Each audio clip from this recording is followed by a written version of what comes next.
at my elbow, they're gonna be pointing in the opposite directions. So if you're inverted, it'd be like this. Sometimes it's gonna be like this, sometimes it's gonna be like this, depends on where you are in the fight, right? If you're in a scramble, or you get a guy with like weird squiggly arms that just kind of do whatever, you may have to bring that thing all the way over your hip and then try to get it to the mat, which is gross, but there are guys that can do that, right? They just have the flexibility for that. Can I use you real quick?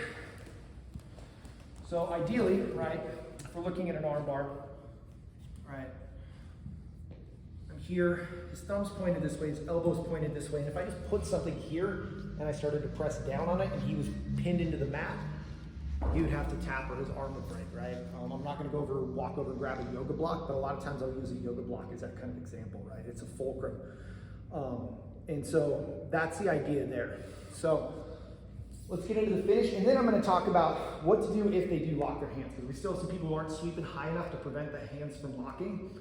The one thing I'm not gonna do is use my feet. I don't want to affect my own base and then get rolled up into some weird position. You'll see guys try to use their feet a bunch of times.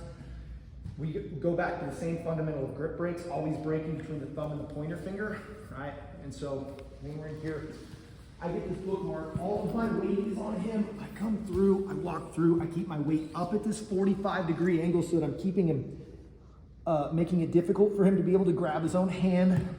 I come in here, as I sit in and I sweep up, this is great, but let's say I missed it, and he grabs his hands together, right? That's cool. It's gonna break between his thumb and his pointer finger, right? So it's always gonna be through that spot. Right? And you can maybe find different angles, but if I push down, I'm pushing into his hand.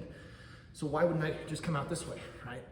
So I can always look for different positions. Depending on, like, change your hand position just so we can kind of see, like, okay, we know it's gonna break between there and there.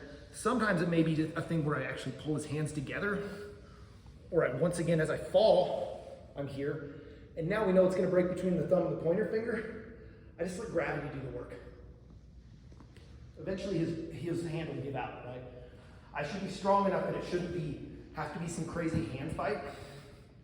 So that's really the goal here, is to make sure that we have control of this thing and we're always breaking between here and here on the grip.